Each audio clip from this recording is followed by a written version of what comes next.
Hello प्यारे बच्चों, नमस्कार सभी को। स्वागत है आपका अपने प्यारे से channel learn and fun commerce पर। तो भैया सीबीएसई के सैंपल पेपर सारे आ चुके हैं, धमाका मच चुका है और आज हम करने वाले analysis CBSE sample paper mathematics class 12th का। तो भैया मैंने पूरा पेपर पढ़ लिया है, आई होप आप लोगों ने भी पढ़ लिया होगा। आज की लेक्चर के अंदर हम लोग पूरा का पूरा सीबीएसई 12th मैथमेटिक्स का पेपर का पोस्टमार्टम करने वाले हैं। कौन सा चैप्टर सबसे ज्यादा इंपॉर्टेंट है, कौन से चैप्टर सबसे ज्यादा क्वेश्चन आए हैं, पेपर पैटर्न क्या रहेगा, मार्किंग स्कीम के बारे में भी बात करने वाले हैं। यानी everything you need to know till date कि अब सीबीएसई के दिमाग में क्या चल रहा है, किस प्रकार का पेपर हमारा बोर्ड में आने वाला है। सीबीएसई पहले ही बता चुकी है कि February 15 ऑनवर्ड्स आपके एग्जाम स्टार्ट हो जाएंगे। मान के चलो पहले तो थोड़े से उलझुल पेपर होते हैं, लेकिन उसके बाद मार्च फर्स्ट वीक आप मान के चलो कि आपका पहला पेपर इंग्लिश या बीएसटी वगैरह का पढ़ सकता है, ठीक है ना। तो जिस प्रकार से 2019 पैटर्न था, पैटर्न एक्सपेक्टेड था, यही आने वाला था। लेकिन कुछ चीजें बड़ी अच्छी हैं यहां पर जो मैं आपके साथ आज डिस्कस करने वाला हूं। तो चलिए शुरू करते हैं पेपर का एनालिसिस। सबसे पहले तो हम बात कर लेते हैं पेपर का जो ये सीबीएसई ने इशू किया है कि किस प्रकार से आपका जो पेपर है वो बनेगा। देखो सबसे पहले तो 5 सेक्शन होने वाले, ABCDE 5 सेक्शन होंगे। जो पहला सेक्शन होगा उसके अंदर 18 MCQ क्वेश्चंस होंगे और 2 असर्शन रीजनिंग और वो सॉरी और वो 1 मार्क के होंगे। तो 20 into 1 20 मार्क्स तो हमारा सेक्शन ए का आ जाएगा, जिसमें के अंदर 18 MCQ क्वेश्चन है। फिर सेक्शन बी आता है। देखो 18 MCQ का मतलब है आपकी CUET की तैयारी साथ साथ हो रही है, तो बड़ा इंपॉर्टेंट सा गेम यहाँ पर खेला है सीबीएसई ने। फिर यह कह रहे 5 वेरी शॉर्ट आंसर क्वेश्चन है जो 2 मार्क्स के होंगे। तो 5 into 10, 5 into 2 कितना हो गया बेटा, 10 हो गया। तो 10 नंबर का सेक्शन बी से आया। सेक्शन सी में 6 शॉर्ट आंसर क्वेश्चन होंगे जो 3 नंबर के होंगे। 6 3 का यहां पर बना हमारा 18, ठीक है। तो ए सेक्शन हो गया, बी हो गया और सी हो गया। फिर बात करेंगे सेक्शन डी की, जिसमें 4 लॉन्ग आंसर क्वेश्चन होंगे जो कि 5 नंबर के होंगे। 4 into 5 20 मार्क्स का ये हो गया, ठीक है जी। और लास्ट बची है बेटा हमारी 3 सोर्स बेस्ड यानी केस स्टडी क्वेश्चन होंगे जो कि 4 नंबर की ईच होगी और इसके अंदर भी इंटरनल चॉइस दे रखी होगी। तो 3 into 4 12 मार्क्स, तो टोटल बना 80 मार्क्स का पेपर है। 3 घंटे आपको दिए जाएंगे, पहले 15 मिनट रीडिंग करने के लिए होंगे। कोई ओवरऑल चॉइस नहीं होती पेपर में, हाँ, लेकिन इंटरनल चॉइस जरूर आएगी, ठीक है ना। चलिए, तो ये तो था हमारा सेक्शन डिवीजन कि किस किस प्रकार के कौन कौन से क्वेश्चन आएंगे।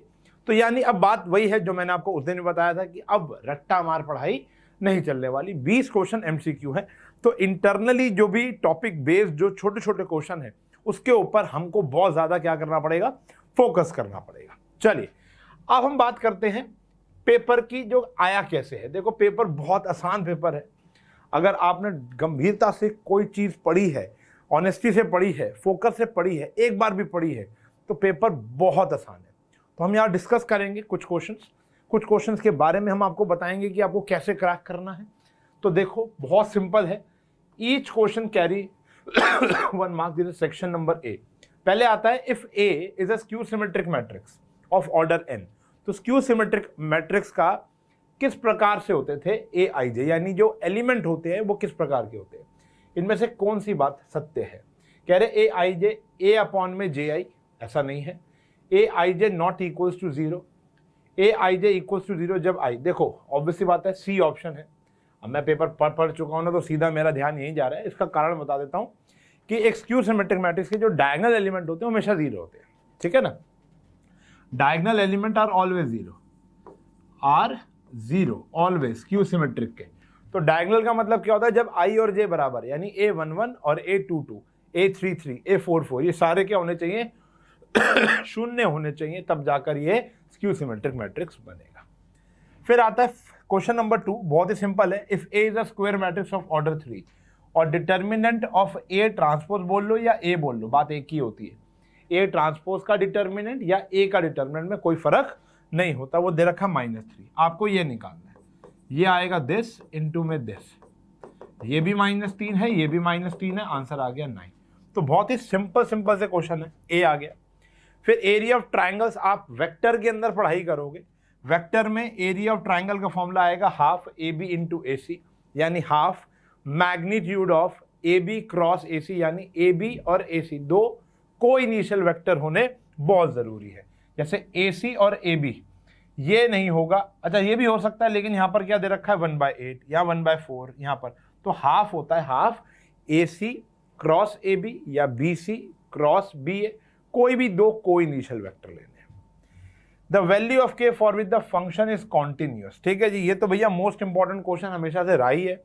इसको सॉल्व कर लेते हैं। देखो हमारे जो आर एच एल की वैल्यू है वो तो के आएगी, अब आप एल एच एल या एफ ए की वैल्यू जो हमारी के आएगी, एल एच एल या आर एच एल की वैल्यू आप यहाँ से निकाल सकते हो। कैसे आएगी, इसको सॉल्व करना आता है आपको। 2 sin स्क्वायर 2x हो गया अपॉन में 8x स्क्वायर हो गया, ठीक है जी, इससे ये काट दिया 4 आ गया। This is sin square 2x and this is 4x square, ये ओवरऑल क्या होता है बेटा 1 होता है, ठीक है जी। बाकी क्लासेस के अंदर हम इसको डिस्कस करेंगे। ओवरऑल 1 होता है, तो हमारे k की वैल्यू क्या आ गई बेटा 1 आ गई, ठीक है जी। ये k था और हमारा L H L R H L में से दोनों क्या आएंगे 1 आएंगे, तो आंसर आ गया हमारा 1। बहुत ही सिंपल क्वेश्चन है।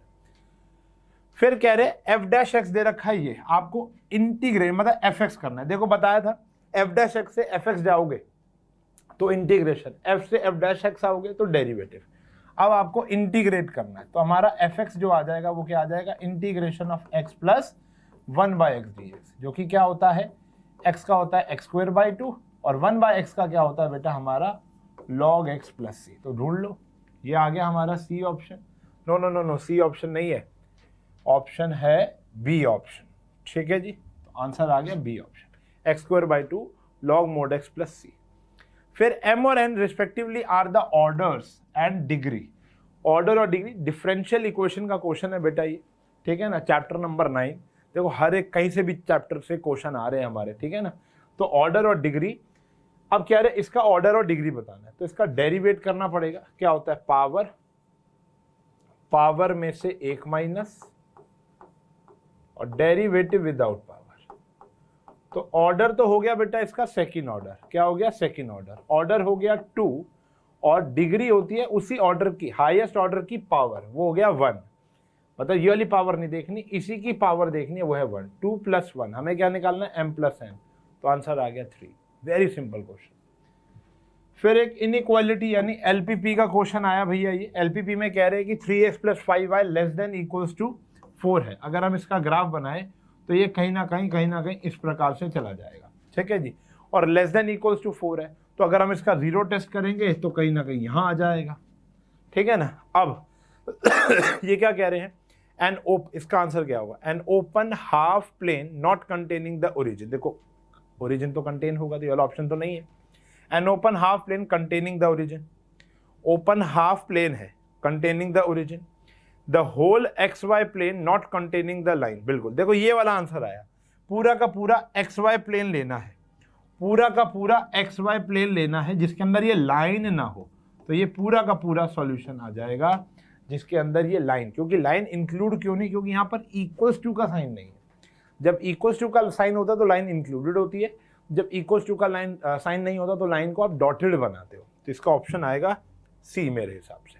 चलिए आगे देखेंगे, स्केलर प्रोजेक्शन निकालनी है। दो वेक्टर्स के ऊपर आपने प्रोजेक्शन निकालने, लेट से ये ए वेक्टर है ये बी वेक्टर है, तो प्रोजेक्शन का फॉर्मूला क्या होता है बेटा, A vector dot B vector upon में मैग्नीट्यूड ऑफ ए वेक्टर, ठीक है जी। अच्छा अब देखो हमें ऑन बी पर निकालनी है, तो जिस पर निकालनी है वो नीचे आता है, तो मैग्नीट्यूड ऑफ ए नहीं आएगा, मैग्नीट्यूड ऑफ बी आएगा, ठीक है बेटा। तो ये आएगा मैग्नीट्यूड ऑफ बी वेक्टर। तो ए डॉट कर लेते हैं, 2 मिनट लगेंगे। तो 3i और i 3 हो गया, -2 हो गया और ये हो गया जी +6 अपॉन में इसका मैग्नीट्यूड कर लो, इसका 1 + 4 एंड +9, तो दिस इज 9 - 2 7/√14 आ गया, तो दिस इज 7/√14, तो ए ऑप्शन आ गया बेटा अपना, ठीक है जी। इसकी वैल्यू निकालनी है, इंटीग्रेशन का क्वेश्चन है और नीचे वाले का डेरिवेटिव प्रॉपर ऊपर वाला आ रहा है। x² + 1 को थीटा पुट कर सकते हो, 2x d थीटा आ गया। चाहो तो लिमिट भी चेंज कर सकते हो, अगर आप लिमिट चेंज करते हो तो 2 पुट करोगे तो यहाँ पर आएगा बेटा 5 एंड 3 पुट करोगे तो यहाँ पर आएगा आपका 10 और ये आ गया 1/2 1/θ d थीटा। सॉल्व कर लोगे इसको? तो 1/2 सॉल्व कर रहा हूं, log थीटा और 5 और 10 पुट करना है, तो half log 10 minus half log 5, तो हाफ log 2 आ गया कहीं ना कहीं। क्या आ गया? Half log 2। तो ये हमारा आंसर आ गया। तो बहुत ही सिंपल है, एमसीक्यू ज़्यादा डीप मतलब है तो सही। देखो फॉर्मूला, हर एक चीज़ का थोड़ा थोड़ा ज्ञान होना बहुत जरूरी है, तब जाके आएगा। कह रहे नॉन सिंगुलर स्क्वायर मैट्रिक्स है ऑफ सेम ऑर्डर, तो इसका आंसर क्या आएगा? देखो आपने फॉर्मूला पढ़ रखा है, ए बी का होल इनवर्स होता है बी इनवर्स ए इनवर्स, तो ये ए बी का होल इनवर्स हो जाएगा बी इनवर्स और ए इनवर्स। किसी का इनवर्स वही होता है, तो बी ए इनवर्स हमारा आंसर आ जाएगा सी ऑप्शन। तो बहुत ही निहायत ही शरीफ क्वेश्चन है, कोई ज़्यादा मुश्किल है नहीं बेटा पेपर में हमारे, अभी फिलहाल तक कुछ नहीं आया। एलपीपी का सीधा सीधा परोसा परासा क्वेश्चन आ गया। कह रहे कॉर्नर पॉइंट्स दे रखे हैं, this is the shaded portion, और ये पॉइंट्स आए हैं 1 2 और 3, और हमारा जो फंक्शन है z का वो ये दे रखा है। मिनिमम वैल्यू इसकी बतानी है, कहाँ पर अटेन होगी, इस पर होगी, इस पर होगी, इस पे होगी या इस पर होगी। तो इसके लिए तो आपको बेटा मिनिमाइज z का वो चार्ट बनाना पड़ता है, आपको याद होगा। एक एक करके पॉइंट पुट कर लो। पहला आता है 0,4, अगर मैं पुट करूं तो ये आंसर आता है 24। अगर मैं पुट करता हूं 0.6 और 1.6 तो 4 इंटू 0.6 एंड 6 इंटू 1.6, तो ये आ गया कहीं ना कहीं 2.4, और 6 इंटू 1.6 आ गया 16 6 36 और 96, 9.6 आया। तो 9.6 का मतलब यहाँ पर हो गया 12 आ गया, और एक पॉइंट दे रखा बेटा 3,0, तो 4 इंटू 3 प्लस 0 ये भी आ गया 12। तो इस पॉइंट पर भी और इस पॉइंट पर भी, दोनों पर ही क्या आ रही है बेटा? मिनिमम वैल्यू आ रही है, चेक कर लो। मिनिमम वैल्यू इस पॉइंट पर भी आ रही है और इस पॉइंट पे भी आ रही है। तो बेटा ये बात हमको पता होनी चाहिए कि अगर इस पॉइंट पर भी आ रही है और इस पॉइंट पे भी आ रही है, तो इस पूरी लाइन के ऊपर जितने भी पॉइंट्स होंगे सब पर मिनिमम आएगी। तो at every point on the line 0.6 1.6 और 3,0, तो डी ऑप्शन हमारा आएगा। अगर इन दोनों में से कोई एक होता तो बात अलग होती, ठीक है जी। एक इस पर होता है, किस पे होता तो हम 2 पॉइंट लिखते हैं, समझ रहे हो। लेकिन अगर, क्योंकि ये तो लाइन नहीं है, लेकिन यहाँ पर इस पर भी और इस पर भी तो लाइन आती है, ठीक है। तो ये हमने एलपीपी चैप्टर में पढ़ा है, चैप्टर नंबर 12। फिर ये डिटर्मिनेंट का बहुत ही मासूम सा क्वेश्चन है, 2 डिटर्मिनेंट बराबर है, एक्स की वैल्यू बता दो। पता नहीं क्या हो गया सीबीएसई को, कहीं मीठी टॉफी तो नहीं है कि भैया अभी तो हम ऐसा दे देते हैं बच्चों को, पेपर मुश्किल बना देंगे। क्या कहते हो? कमेंट करना। आपको क्या लगता है, पेपर आसान आया है या मुश्किल आया है, या इससे आसान आएगा या इससे मुश्किल आएगा बोर्ड में? तो -18 2x² -24 इधर आ गया, कितना आया बेटा? 6 2x², तो x की वैल्यू आएगी ±√3। क्या आ गई? ±√3, ठीक है जी। तो these are 12 questions of this paper. कह रहे एक स्क्वायर मैट्रिक्स दे रखा है, डिटर्मिनेंट ऑफ ए ये है, तो एडजॉइंट क्या होता है बेटा? इसकी पावर n-1 यानी 3-1, इसका स्क्वायर आ गया, तो आंसर आ गया 25। कितना आ गया? 25। फिर एक प्रोबेबिलिटी का क्वेश्चन आया है, ए और बी दोनों इंडिपेंडेंट इवेंट है, पी ए पी बी क्या दे रखा है? इतना इतना, और आपको P A not intersection B not निकालना है। तो ये होता है, अगर इंडिपेंडेंट है तो ए नॉट डॉट बी नॉट भी आएगा। अगर ए और बी इंडिपेंडेंट है तो ए नॉट और बी नॉट भी इंडिपेंडेंट होंगे, तो उनकी डॉट प्रोडक्ट इसके बराबर होगी। ये अगर ए दे रखा है 0.3, तो ए नॉट हो गया 0.7, 1 में से माइनस। बी दे रखा है 0.6, तो ये आ गया 0.4, तो आंसर आ गया 0.24। देखो ऑप्शन है 0.28, सॉरी 7 4 28, 0.28। चलिए फिर चैप्टर 9 से क्वेश्चन आया। ये चैप्टर 9 का दूसरा एमसीक्यू है, एक ऑर्डर डिग्री वाला आया था, डिफरेंशियल इक्वेशन का क्वेश्चन है, y dx minus x d y. तो डिफरेंशियल इक्वेशन में आपको अगर थोड़ा बहुत ज्ञान हो, अगर आपने पढ़ लिया हो अभी, क्योंकि बहुत बच्चे मुझे लगता नहीं वहाँ तक पहुँचे होंगे, तो बहुत ही सिंपल सा है, x वाले अलग करने होते हैं, y वाले अलग करने होते हैं। तो इसके अंदर आता है जैसे 1/y dy हो गया और 1/x dx हो गया, इंटीग्रेट कर दो, ये आया log y is equals to log x, और कांस्टेंट भी लेंगे log c, तो y is equals to cx आ जाएगा प्रॉपर्टी लगने के बाद, ठीक है जी। अगर आपने डिफरेंशियल कर लिया तो आप समझ चुके होगे, नहीं किया तो बाद में देख लेना, कोई बात नहीं। फिर ये जो क्वेश्चन है, अच्छा मैं इसको रब कर दूं क्योंकि जगह चाहिए मेरे को थोड़ी सी, ठीक है ना। मैं वैसे पीछे पेज पे भी कर सकता हूँ, लेकिन सामने करने का मजा ही अलग है।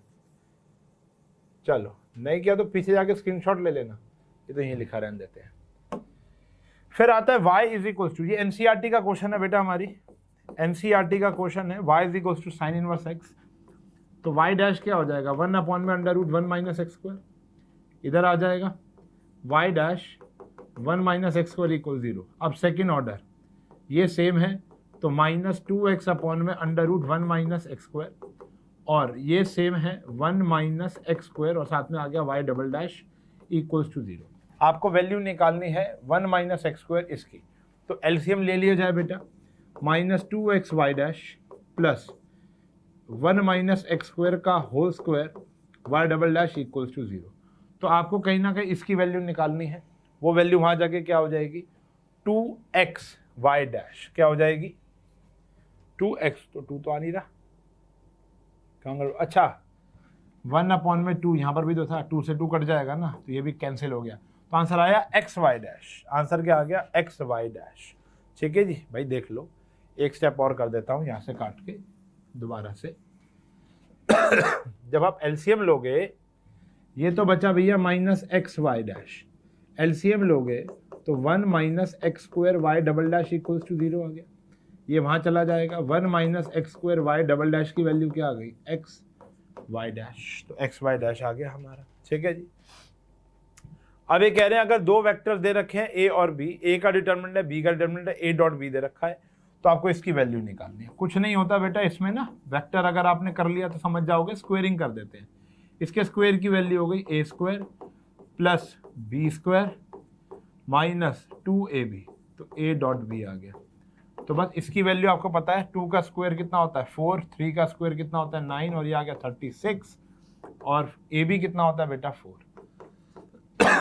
ठीक है ना, और इसका अंडर रूट कर देना, आंसर आ जाएगा। तो 42 यानी 32 का रूट मार दो, हमारा आंसर आ गया। ठीक है जी, 32 का अंडर रूट कितना होता है, 32 आ गया, 48 आ गया, 16 माइनस किया ना तो 24 आया। ठीक है ना, तो ये ऑप्शन आ गया। ठीक है जी। Point P lies on the line this and, मतलब देखो कह रहे जो P है वो इस लाइन पर लाई कर रहा है, एक्स कोऑर्डिनेट ये दे रखे हैं, बहुत इंपॉर्टेंट क्वेश्चन है और एनसीईआरटी बेस्ड है, एनसीईआरटी में ऐसा क्वेश्चन है। कह रहे हैं कि ए और बी पॉइंट है, तो इक्वेशन ऑफ लाइन निकाल लो, x माइनस 0/3 हो गया, y माइनस 5 हो गया अपॉन में -1, तो -6 आ गया। ऐसे ही z माइनस इस तरीके से निकालना है, तो ये आ गया z प्लस 2 अपॉन में -4 इक्वल्स टू k रख लो। ठीक है जी, तो हमारा जो पॉइंट आ जाएगा k रखने के बाद x आ जाएगा 3k, ये आ जाएगा -6k प्लस 5, और अगर z की बात करेंगे तो -4k -2। अब ये कह रहे हैं जो हमारा x कोऑर्डिनेट है वो है 6, तो यानी जो 3k है वो क्या है 6 है बेटा, 3k की वैल्यू 6 दे रखी है, तो k की वैल्यू क्या आ गई 2 आ गई। अब k की वैल्यू 2 है तो आप यहाँ पर पुट कर लो, आपका z कोऑर्डिनेट आ जाएगा। ठीक है जी, अगर आप k की वैल्यू यहाँ पे पुट करते हो तो आंसर आ गया हमारा -10, चेक कर लो ना, तो -8 -2 कितना आ गया -10। अगर वो y पूछता तो y में पुट कर देते k की वैल्यू, सिंपल, बहुत आसान है। इक्वेशन ऑफ लाइन निकाल के इक्वेट कर लो किसी भी कांस्टेंट से, जनरल पॉइंट आ जाएंगे। जनरल पॉइंट्स के बाद आपको सॉल्व करना आता है। आपको क्या करना है, p वैल्यू 6 दे रखी है, x कोऑर्डिनेट दे रखा है ना 6, तो यानी ये एब्सीसा जो है वो 6 है। आप y पूछा है y, z पूछा है z। बाकी अगर ये जो क्वेश्चन है ये 3D का क्वेश्चन है, यहाँ तक अभी नहीं पहुंचे हो तो अभी इग्नोर कर सकते हो। ठीक है जी। फिर आती है एजर्शन रीजनिंग बेस्ड क्वेश्चन है, बहुत आसान है। ये आपके पास 4 ऑप्शन है। एजर्शन का मतलब क्या होता है आपको पता होगा, आप लोगों ने पहले भी दिए हुए हैं। एजर्शन का मतलब एक स्टेटमेंट होगी, रीजन उसका करेक्ट एक्सप्लेनेशन है या नहीं ये बताना है। Both A and R are true और R is correct explanation of A और आर ट्रू है लेकिन आर करेक्ट एक्सप्लेनेशन नहीं है। A true R false, A false R true. तो ये देखते हैं, 2 एजर्शन रीजनिंग है। The domain of the function is this, तो बेटा ये बात तो ट्रू है, क्योंकि अगर सेक एक्स की बात की जाए तो उसका जो डोमेन होता है वो यही होता है। ये हमने प्रिंसिपल ब्रांच वाली टेबल पे याद किया था। क्या रीज़न ये है क्योंकि सेक इनवर्स -2 की वैल्यू आती है? नहीं बेटा, ये बिलोंग ही नहीं करती हमारी किससे, 0 से पाई के बीच में से। ठीक है ना, ये 0 से पाई के बीच में बिलोंग नहीं करती है। हमारी जो सेक इनवर्स की जो रेंज होती है, प्रिंसिपल ब्रांच होती है, वो ये होती है, तो ये इसके बाहर आ रहा है। तो इसमें एजर्शन तो ट्रू है और रीजन क्या है इसका रॉन्ग है। Assertion is true, reason is wrong, तो सी ऑप्शन आ गया बेटा। फिर कह रहे हैं acute angle between this and x axis, ये एक लाइन दे रखी है और एक एक्स एक्सिस दे रखा है, तो लाइन के डायरेक्शन रेशियोज क्या होंगे? लाइन के डायरेक्शन रेशियोज हैं 1, -1 और 0, और इसके होते हैं 1, 0, 0। ठीक है जी। तो कॉस थीटा का फॉर्मूला होता है इनकी डॉट प्रोडक्ट, आया ना, 1 अपॉन में इनका मैग्नीट्यूड, तो ये आया 1 + 1, और इधर भी क्या आया, इधर तो आया 1, इसका तो कोई फायदा नहीं हुआ, ऐसे ही हुआ ना। तो ये आ गया कहीं ना कहीं 1 अपॉन में √2, वो हो गया π/4। अब π/4 होता है तो यस ट्रू है ये बात तो। और एक्यूट एंगल थीटा, तो एंगल बिटवीन टू लाइंस का फॉर्मूला यही तो अप्लाई किया, डॉट प्रोडक्ट अपॉन में दोनों का मैग्नीट्यूड। तो ए भी ट्रू है, आर भी ट्रू, और करेक्ट एक्सप्लेनेशन भी है, तो ऑप्शन आ गया बेटा इसका ए ऑप्शन। ठीक है जी, डन। तो ये थे बेटा हमारे पहले 20 क्वेश्चंस, जो कि बहुत आसान है। इन 20 क्वेश्चंस को देखकर आपको एनालिसिस हो चुका होगा कि हाँ भाई, deep knowledge of every concept is required. अच्छा, बहुत ज्यादा डीप भी नहीं पूछा हुआ, मैं बता दूं आपको, यकीन मानो, बहुत ज्यादा डेप्थ में भी नहीं पूछा हुआ। सिर्फ जनरल फॉर्मूलेज का ज्ञान होना चाहिए, जनरल आपको कॉन्सेप्ट्स का ज्ञान होना चाहिए, जो कि हर एक चैप्टर में ऊपर ऊपर से पढ़कर भी आ सकता है। तो यानी हर एक चैप्टर की कोर नॉलेज तो होनी ही चाहिए, लेकिन वो बेसिक जनरल नॉलेज से क्वेश्चन सॉल्व किए जा रहे हैं। इसमें ऐसा कोई इतना मुश्किल नहीं आया, कोई भी क्वेश्चन बहुत ज़्यादा ट्रिकी नहीं था। अब ये अभी तक फिलहाल सिर्फ CBSE पेपर तक सीमित रहेगा या बोर्ड पेपर भी ऐसा आएगा, ये तो भैया मार्च में पता चलेगा, क्योंकि ऐसा देखा गया है कभी कभी अनप्रेडिक्टेबिलिटी भी होती है। आप CBSE पेपर चेक करोगे तो बहुत ज़्यादा टफ होता है और पेपर बहुत लीनियंट आता है, या कभी कभी देखोगे तो पेपर एवरेज है, लेकिन बोर्ड पेपर में एक आधा क्वेश्चन थोड़ा ट्रिकी आया था। मैंने पूरा पेपर ढंग से पढ़ा है, एक भी क्वेश्चन यहाँ पर ट्रिकी नहीं है जिसके अंदर बच्चा सोच के परेशान हो जाए हाई क्या करना है इसके अंदर, ऐसा तो नहीं देखा। अभी देखो सीधा सीधा जीता जागता ये क्वेश्चन हमारी NCERT का है, मिसलेनियस का, ये हमारी NCERT का है, चेक करो। इसमें तो ये करना है साइन इनवर्स, साइन डायरेक्ट काट नहीं सकते आप, 2π - π/7 आ गया, यही है ना, तो आंसर आ गया हमारा π/7 आंसर आ गया। ठीक है, इतना सिंपल है, 1 मार्क 2 मार्क क्वेश्चन, ब्रैकेट में बस फॉर्मूला लिख देना। फिर हमको यहाँ पे बताना है कि क्या ये इंजेक्टिव है। इंजेक्टिव का मतलब होता था, आपको पता ही होगा, 1, ये चैप्टर तो सभी ने कर लिया होगा। तो 1 होता है, प्रूव करना है कि ये function, prove that the function is surjective, मतलब ऑन टू प्रूफ करना है, such that this is the function injective. तो 1 और ऑन टू प्रूफ करना है। देखो ये 1 तो है नहीं, 1 डालोगे तो भी 1 आएगा, 2 डालोगे तो भी 1 आएगा, ठीक है जी। लेकिन ये ऑन टू होगा क्योंकि इसकी इमेज साइड पर सारे के सारे नेचुरल नंबर बुक्ड होंगे, 6 किसी ना किसी को तो डालकर आएगा ही आएगा। तो ये कहानी तो बहुत ही सिंपल से NCERT बेस्ड क्वेश्चन है, बेस्ड नहीं NCERT के ही है। ये हमारा आता है रेट ऑफ चेंज का क्वेश्चन। रेट ऑफ चेंज का बहुत ही प्यारा क्वेश्चन है। इस जैसा एक एग्जाम्पल आपको मिल जाएगा NCERT के अंदर, गर्ल वाला, कि वो जो गर्ल है वो मूव कर रही है लैंप पोस्ट से दूर। अच्छा, अब ये आता है हमारा वेक्टर का क्वेश्चन, कह लो ए वेक्टर दे रखा है, बी वेक्टर दे रखा है। बेटा इसका ना पूरा सॉल्यूशन हम तब करेंगे जब हमारा पेपर, हमारा सिलेबस पूरा हो जाएगा, ठीक है ना। तो बाकी क्योंकि कई सारी चीज़ें बच्चों को समझने लगी, हिंट मैं आपको प्रोवाइड कर रहा हूँ। मार्किंग स्कीम आपके पास ऑलरेडी ऑनलाइन अवेलेबल है। मार्किंग स्कीम की बात करें तो ऑनलाइन अवेलेबल है, या हमारा एक टेलीग्राम चैनल है, वो है लर्न एंड फन, ये एंड, ये वाला एंड ही डालना है, एंड फन कॉमर्स। आप यहाँ पर जाएं, आपको इसका पूरा का पूरा क्वेश्चन पेपर का PDF और इसकी मार्किंग स्कीम का PDF आपको वहाँ मिल जाएगा। और वहाँ जाकर आप देख सकते हो कि जो अभी तक हमने किया वो तो ऑब्वियसली बात है, 20 के 20 तो MCQ थे। उसके बाद इस क्वेश्चन को लिखने की मार्किंग स्कीम क्या है, किस किस स्टेप पे कितने कितने नंबर मिलेंगे, ये बात भी आप देख सकते हो। ऑर्थोगोनल का मतलब होता है परपेंडिकुलर। क्या होता है? परपेंडिकुलर। अब दो वेक्टर तब परपेंडिकुलर होते हैं जब उनकी डॉट प्रोडक्ट 0 होती है। तो a+b और a-b परपेंडिकुलर है, तो इनकी डॉट प्रोडक्ट क्या रख दो? 0, लैम्डा की वैल्यू आ जाएगी। NCERT बेस्ड क्वेश्चन है। Direction ratios and direction cosines निकालने, ये आपका 13.1 एक्सरसाइज में मिल जाएगा आपको। Direction ratio then direction cosine निकालना। अभी मुझे पता है सब बच्चे यहाँ तक नहीं पहुँचे होंगे, जिसने देख लिया कर लिया तो वो कर सकता है, इसकी तादाद बच्चों की कम होगी क्योंकि अभी मिड टर्म्स वगैरह चल रहे हैं, उसमें हार्डली 1 to 7 या 1 to 8 ही आ रहा है। डिफरेंशियल इक्वेशन भी बहुत कम बच्चों का आया है, ठीक है ना, तो किया नहीं है। फिर ये हमारा बहुत ही, देखो अब आ गया हमारा सेक्शन नंबर सी। ये क्वेश्चन आ गया हमारा इंटीग्रेशन का, जो कंप्लीटिंग द स्क्वायर्स वाला, कंप्लीटिंग द स्क्वायर्स मेथड, ठीक है जी। ये मैं कराता हूँ completing the square method. Integration की लास्ट ईयर मतलब मैंने वीडियोस बना रखे हैं, बहुत अच्छी प्रिसाइज 3-4 वीडियोस हैं, प्लेलिस्ट में जाकर देख लो, वहाँ पर ये आपको मैंने करा रखा है। फिर ये आ गया प्रोबेबिलिटी डिस्ट्रीब्यूशन का क्वेश्चन आ गया, और ये मीन का क्वेश्चन आ गया। ये दोनों क्वेश्चन किसके हैं बेटा? प्रोबेबिलिटी के हैं, ठीक है, जिसको करेंगे बहुत ही सिंपल, बिल्कुल सटीक। अब देखो यहाँ पर एनसीईआरटी को पूरा का पूरा फोकस किया गया, बच्चे बाहर की किताबों पे जाते हैं, मैं देख रहा हूँ पेपर पैटर्न में बहुत ज़्यादा क्वेश्चन एनसीईआरटी के हैं। इंटीग्रेशन इतना ज़्यादा मुश्किल नहीं आया। अब ये भी हमारा एनसीईआरटी का एग्जाम्पल है, एग्जाम्पल ऑफ एनसीईआरटी है, चेक कर लेना आप, जिसके अंदर हमें प्रॉपर्टी लगानी है ए से बी वाली, ठीक है ना, साइन कॉस में चेंज करके ए से बी वाली प्रॉपर्टी लगाओ, काम हो जाएगा। और ये भी हमारी एनसीईआरटी का ही क्वेश्चन है 7.11 का, 7.11 का मॉड्यूलस की प्रॉपर्टी है। इसको तोड़ते हैं ना हम लोग, 0 से 1, 1 से 4, x - 1 प्लस x - 1।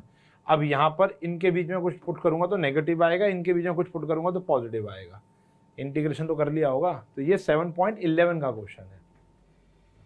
इसके बाद बात करेंगे 28 के बाद 29 आ गया, ये हमारा डिफरेंशियल इक्वेशन का क्वेश्चन है। डिफरेंशियल इक्वेशन में बहुत सारी वैरायटी होती है, या y² - x dy।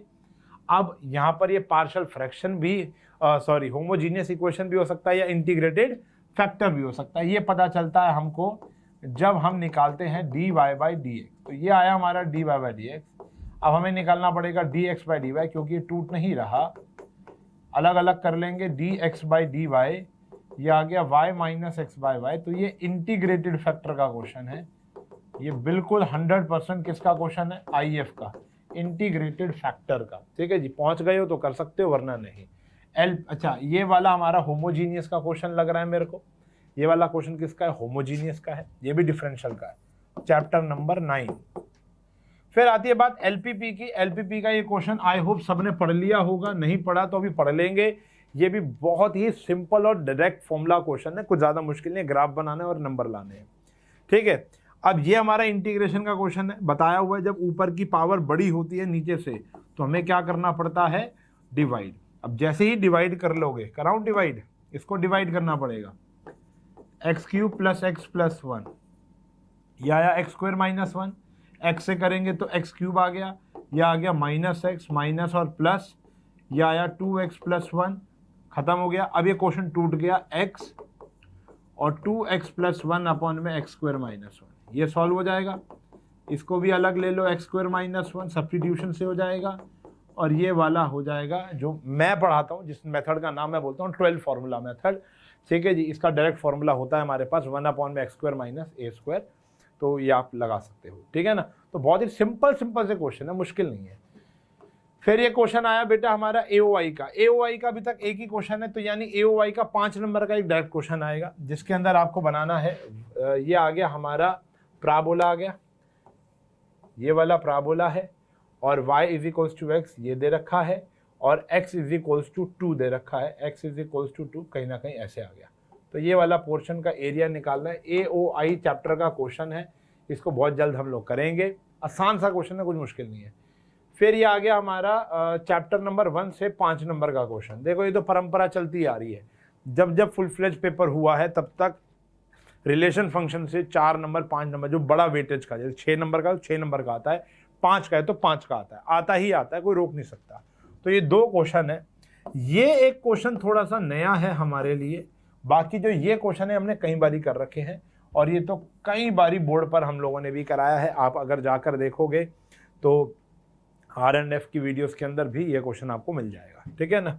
कह रहे गिवन है non empty set x defined that relation R in Px as follows A B। अच्छा ये देखो मतलब इन्होंने क्या क्या रखा है, ये कहीं ना कहीं मल्टी डिसिप्लिनरी क्वेश्चन है, ठीक है जी।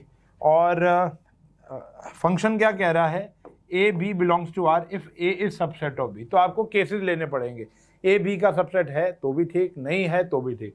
तो ये टोटल 6 केस बन के क्वेश्चन होगा, इसको बहुत जल्द कराएंगे। रिफ्लेक्सिव, सिमेट्रिक और नॉट, मतलब ये कह रहे हैं रिफ्लेक्सिव होगा, ट्रांजिटिव होगा, लेकिन सिमेट्रिक नहीं होगा। बिल्कुल होगा। देखो अगर ए बिलोंग कर रहा है आर को, तो वो दोनों आपस में एक दूसरे, क्या ए का सबसेट नहीं होगा? बिल्कुल होगा। अगर ए बी को बिलोंग कर रहा है आर को, समझ रहे हो, बी सी को कर रहा है बिलोंग, यानी जो बी है वो ए जो है वो बी का सबसेट है, बी जो है वो सी का सबसेट है, यानी ए के सारे एलिमेंट बी में है, बी के सारे एलिमेंट किस में है? सी में है, तो ए के भी तो सारे एलिमेंट सी में होंगे। लेकिन ऐसा तो जरूरी नहीं है ना कि अगर ए भी बिलोंग कर रहा है आर को तो बी ए भी करे। अब ए के सारे एलिमेंट बी में, जरूरी थोड़ा ना बी के ए में होंगे, भाई बी तो बड़ा सेट है ना। तो ये कहानी हो गई। तो दूर से पता चल रहा है, बस सबसेट वाला रिलेशन बनाने हैं आपको, और कुछ भी नहीं है, सिर्फ स्टेटमेंट फॉर्म में ही देना, कोई नंबर तो है नहीं। फिर ये बेटा हमारा 3D का क्वेश्चन आया, ठीक है जी, शॉर्टेस्ट डिस्टेंस का। जब भी मैं 3D पढ़ाता हूँ और शॉर्टेस्ट डिस्टेंस की बात करता हूँ, मैं कहता हूँ मेरी जायदाद ले लो, ये पेपर में तो 100% आएगा। और अब तो आने की संभावना और बड़ी हो गई। पहले तो क्या होता था, प्लेन भी होता था, लाइन भी होता था। अब तो प्लेन पूरा टॉपिक काट दिया है, तो सिर्फ लाइन आया है आपका। अब लाइन में मतलब इकलौता इंपॉर्टेंट टॉपिक है, 2 इंपॉर्टेंट टॉपिक है। पहला है इंटरसेक्शन ऑफ 2 लाइन्स और दूसरा है शॉर्टेस्ट डिस्टेंस। दोनों ही एक सिक्के के 2 पहलू हैं, तो दोनों ही आपसे पूछ लिए, यहाँ पर दोनों ही पूछ लिए, ठीक है जी। और यहाँ पर कह रहे हैं कि equation of the motion of the rocket ये दे रखी है, लाइन दे रखी है, और आगे क्या रखा है, एडवर्ड डिस्टेंस। हाँ तो ठीक है, यहाँ पर भी आपसे शॉर्टेस्ट डिस्टेंस के बारे में ही बात की हुई है, शॉर्टेस्ट डिस्टेंस और इंटरसेक्शन की बात की हुई है। तो वही 2 टॉपिक घूम फिर के यहाँ पर दोबारा आए हुए हैं। फिर ये हमारा चहेता बड़ा इंपॉर्टेंट क्वेश्चन है, कई बार हमारी एनसीईआरटी के अंदर भी आया हुआ है। एनसीईआरटी में 31st एग्जाम्पल है मेरे हिसाब से, जिसके अंदर क्या है, आपको 3 इक्वेशन सॉल्व करने, लेकिन उससे पहले इन्वर्स निकालना है। जो इसका इन्वर्स है वही इसका इन्वर्स है, ये इन्वर्स आप यहाँ पर यूज करके एक्स वाई जेड की वैल्यू निकाल लो। वही matrix inverse method, A x is equals to B वाला, ये करना है आपको, ठीक है जी। इसके बाद बात करें तो अब आती है 3 केस स्टडी। अब यहाँ पर जो देखने वाली बात है, केस स्टडी लाइक जो चैप्टर यहाँ पर इन्होंने इस्तेमाल किया है, पहला किया है एओडी। एओडी से पहली आई है ये हमारी। अब इसके अंदर थोड़ा बहुत सिर्फ डेरिवेटिव भी इंक्लूडेड है। अब ध्यान से देखो तो यहाँ पर इसने आपसे पूछा है डिफरेंशिएबिलिटी निकालनी है 0 से और 12 के बीच में। फिर क्रिटिकल पॉइंट निकालने, क्रिटिकल पॉइंट भी हमने मैक्सिमा मिनिमा में सीखे हैं, और हमें निकालना भी क्या है, मैक्सिमा और मिनिमा। तो मैक्सिमा मिनिमा टॉपिक से आपके पास पहली क्या आई है, केस स्टडी, सिंपल सी केस स्टडी है। फिर यहाँ पर भी अगर क्या कह रहा है, इन एन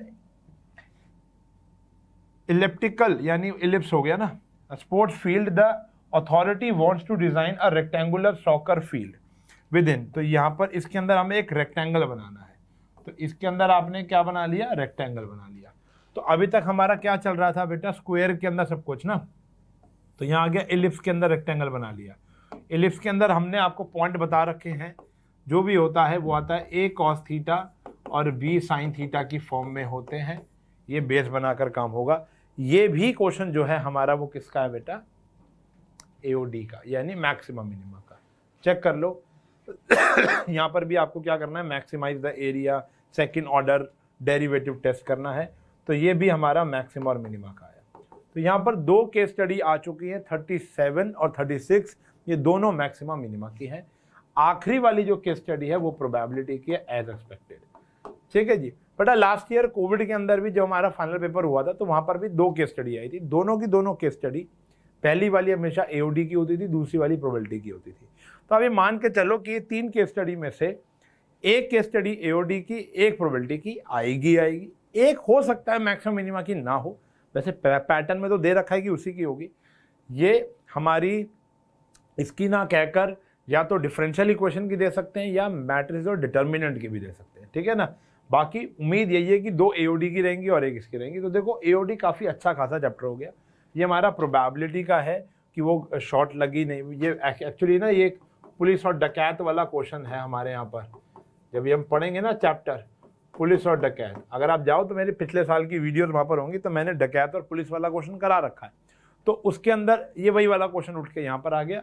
अब इन्होंने क्या कह दिया, there are 2 anti aircraft guns हैं named A and B, the probability that the shell fired from them hit an aeroplane is this and this respectively, both of them fired one shell at an aeroplane at the same time. Probability बतानी है, shell fired from exactly one of them hit the plane. तो कहीं ना कहीं ये Bayes theorem का question आता है, और वहां पर भी क्या था, पुलिसमैन जो होता है वो डकैत को गोली मारता है, 2 पुलिसमैन होते हैं, एक डकैत को गोली मारते हैं। पहला भाई वहाँ पुलिसमैन थे, यहाँ पर क्या गया, 2 मिसाइल्स आ गई हैं और कुछ भी नहीं है, 2 एयरक्राफ्ट, क्या कहते हैं इसको, एंटी एयरक्राफ्ट गन्स हैं, ठीक है जी, और वहाँ पर 2 पुलिसमैन है और एक डकैत है, बात तो एक ही है। तो सेम क्वेश्चन ही उठ कर आया है। प्रोबेबिलिटी में ज़्यादा वेराइटी ऑफ क्वेश्चंस ना सिर्फ स्टेटमेंट में हो सकती है, बाकी न्यूमेरिकली दे आर सेम। तो ये है बेटा हमारे 38 क्वेश्चन, और 38 क्वेश्चन हमारे पास यहाँ पर पेपर में देखने को मिलेंगे, और बहुत ही ईजी सा पेपर है, कोई ज़्यादा मुश्किल पेपर नहीं है। अगर किसी बच्चे ने अच्छे से तैयारी की हुई है तो मेरे हिसाब से जितना, मान लो अगर आपने 8 चैप्टर कर लिए, 9 चैप्टर कर लिए, तो उसमें से अगर आपने ऑब्जर्व किया होगा तो कोई ज़्यादा हाई तौबा वाला क्वेश्चन नहीं है, ठीक है ना। ये भी क्वेश्चन अगर आपको देखने में मुश्किल लग रहे हैं, लेकिन है कुछ नहीं, ये बहुत ही आसान से क्वेश्चन है, और इनका सॉल्यूशन भी हम बहुत जल्द लेकर आएंगे। आज सिर्फ हम एनालिसिस कर रहे थे, और अगली लेक्चर के अंदर से हम लोग जब भी ये चैप्टर पढ़ेंगे, चैप्टर की रिवीजन करेंगे या चैप्टर करेंगे, तो उसके अंदर इन क्वेश्चंस को इंक्लूड करना हम लोग शुरू कर देंगे, और आप भी ऐसा ही करें। एक साथ पूरा पेपर करने की जरूरत नहीं है। अब जैसे हमने ये केस स्टडी देखी, अब इस जैसे और क्वेश्चन ढूंढने की कोशिश करो। पेपर में, फाइनल पेपर में ये क्वेश्चन आ जाए, इसकी उम्मीद तो भैया ना के बराबर होती है। हाँ, प्री बोर्ड्स एंड ऑल में आ सकता है, लेकिन ये पेपर जो है, ये पेपर है, ये एक आधार बन चुका है, बेस बन चुका है, फाइनल पेपर कैसा आएगा। तो अब जैसे ये वाला क्वेश्चन है, अब इस जैसा एक क्वेश्चन मैं आपको बताऊं, हमने किया था एलिप्स के अंदर हमने ट्राइंगल बनाया था, ये हमारी मिसलेनियस का क्वेश्चन है, आप यहाँ पर कर सकते हो। फिर हमने एक ऐसे वाला किया था जिसके अंदर हाइपोटेन्यूज की लेंथ को आपने मिनिमम किया था। तो कहीं ना कहीं इस जैसे question NCERT extra question book में बहुत सारे होंगे, तो आपने मतलब वो ढूंढकर एक लिस्ट तैयार कर लेनी है कि भैया इस जैसे क्वेश्चन और कौन से हैं। तो इस पेपर पैटर्न पर स्टिक रहेंगे, पेपर के बेस पर स्टिक रहेंगे। सेम क्वेश्चन तो बोर्ड में आ जाए, इसकी प्रोबेबिलिटी भैया बहुत ही कम होती है, ठीक है ना। लेकिन हाँ, ये एक बेस बन जाता है, हमें बेस ही तो चाहिए, हमें एक ब्लूप्रिंट ही तो चाहिए, हमें एक आधार ही तो चाहिए था। वो सीबीएसई ने हमको एक पाथ, एक रास्ता दे दिया कि भैया अब इस प्रकार के क्वेश्चंस की आपने तैयारी करनी है, और ऐसी तैयारी हम अपनी लेक्चर्स में भी करेंगे, और इन लेक्चर्स की सीरीज को फिर आगे बढ़ाएंगे अगले दिन से, आने वाले सप्ताह से, ठीक है ना। तो मिलेंगे आप लोगों से लेक्चर पर, तब तक के लिए bye bye, take care, have a nice.